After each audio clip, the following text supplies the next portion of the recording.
جانتے ہیں۔ تو آج کا دن ہے یوم شہادت حضرت سیدنا علی المرتضیٰ رضی اللہ عنہ۔ سیدنا علی المرتضیٰ رضی اللہ عنہ کی بڑی بلند شان ہے، بڑا مقام ہے آپ کا، بڑا اونچا مقام۔ سیدنا علی رضی اللہ عنہ سرکار پاک صلی اللہ علیہ وسلم کے چچیرے بھائی ہیں اور حضور پاک صلی اللہ علیہ وسلم کے داماد ہیں۔ حضور پاک صلی اللہ علیہ وسلم نے ان کی حیاتی میں ان کو جنت کی بشارت عطا فرما دی تھی۔ عشرہ مبشرہ میں خلفاء میں یعنی حضور پاک صلی اللہ علیہ وسلم کے جو 4 خلفاء ہیں اس میں آپ کا چوتھا نمبر ہے۔ حضور پاک علیہ السلام نے بڑے فضائل آپ کے بیان فرمائے۔ اسلام میں جتنی جنگیں ہوئی، جنگ تبوک جو آخری جنگ ہے جس میں سرکار شریک ہوئے، اس جنگ کو چھوڑ کر تمام جنگوں میں سیدنا علی نہ صرف شریک تھے بلکہ سب سے آگے رہتے تھے۔ جنگ بدر پہلی جنگ ہوئی نا جس میں مکے کے کفار اور مسلمانوں میں لڑائی ہوئی، تو حضور پاک صلی اللہ علیہ وسلم سب سے پہلے حضرت علی کو فرمایا علی تم آگے بڑھو۔ حضرت علی آگے بڑھے اور مقابلے پہ آپ سے کئی گنا طاقتور آدمی آیا تو آپ جو ہے اس کو منٹوں میں ڈھیر کر دیا، اور پھر ایسا آپ جو ہے جنگ کیے کہ کفار کے لشکر الٹ کے رکھ دیے۔ جنگ احد میں بھی آپ ایسی بہادری دکھائے، جنگ خندق میں بھی ایسی بہادری دکھائے، اور خیبر کے موقع پر بھی آپ کی عظیم بہادری کی داستانیں ہیں۔ قرآن مجید کی کئی آیات کی تفسیر میں مفسرین نے یہ بیان کیا کہ حضرت علی کی شان میں نازل ہو، یعنی حضرت علی سے کام ہوا وہ آیت نازل ہو۔ اسی طرح حضرت علی رضی اللہ عنہ کے فضائل میں سرکار پاک صلی اللہ علیہ وسلم فرمائے لحمو کا لحمی و دمو کا دمی، اس کے معنی ہے اے علی تیرا گوشت میرا گوشت، تیرا خون میرا خون۔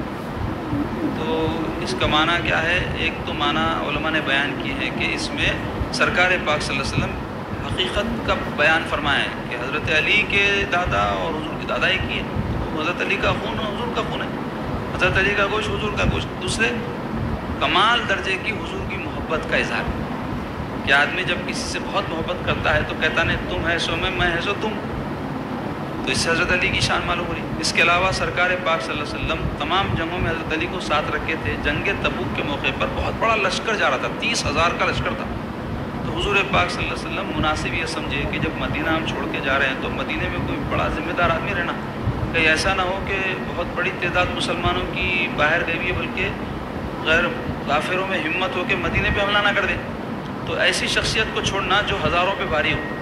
حضور پاک صلی اللہ علیہ وسلم سیدنا علی کو فرمایا علی تم یہاں رہیں گے مدینہ میں۔ تو یہ سن کے حضرت علی کو رونا آ گیا، بولے یا رسول اللہ آپ عورتوں بچوں میں میرے کو چھوڑ لیں، میں تو چاہتا ہوں آپ کے ساتھ رہ کے آگے آگے جنگ لڑوں۔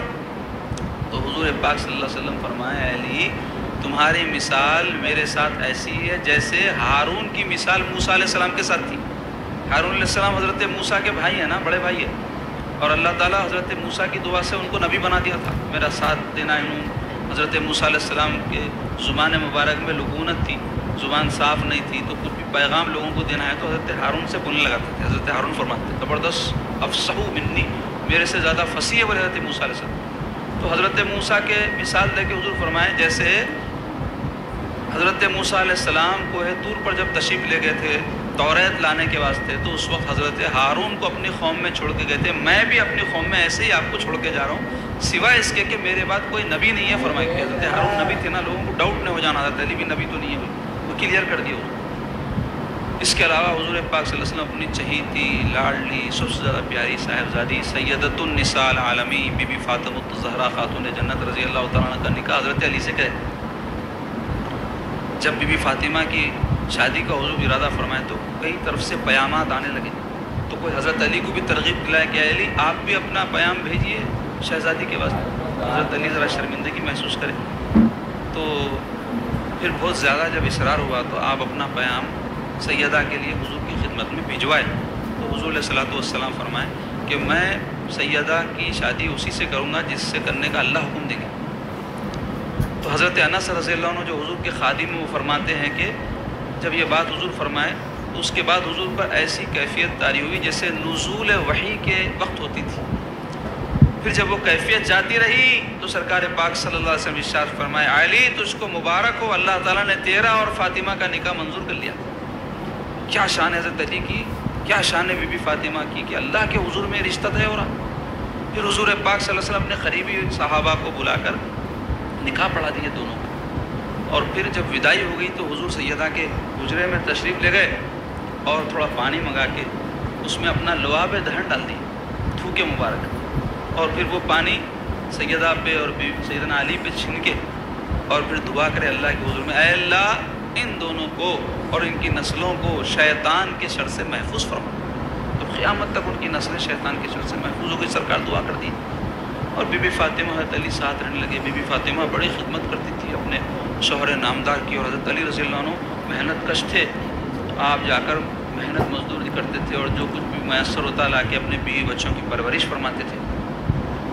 جب سیدنا علی رضی اللہ عنہ کا زمانہ خلافت تھا تو اس وقت حضرت امام حسن لنگر چلاتے تھے، جس میں غریبوں کو مسکینوں کو مزے مزے کے کھانے پکا کے کھلاتے تھے، تو لوگ دور دور سے آ کے آپ کے لنگر سے استفادہ کرتے تھے۔ آپ بڑے سخی تھے نا، کیوں نہ ہو آپ کے والد آپ کے دادا سب سخی لوگ ہیں، یہ تو صفت رہتی ہے اولاد میں بھی سخاوت کیا تھا، تو آپ کا لنگر چلتا تھا۔ تو ایک آدمی آیا کہیں پردیس سے اور آپ کے لنگر سے جو ہے کھانے وانے لے کے آ کے بیٹھ کے ایک جگہ کھانے لگا، تو انہیں دیکھا کہ حضرت ایک صاحب بیٹھے ہوئے ہیں اور مسجد میں جو ہے روکھی سوکھی روٹی پانی میں ڈبا کے کھا رہے ہیں۔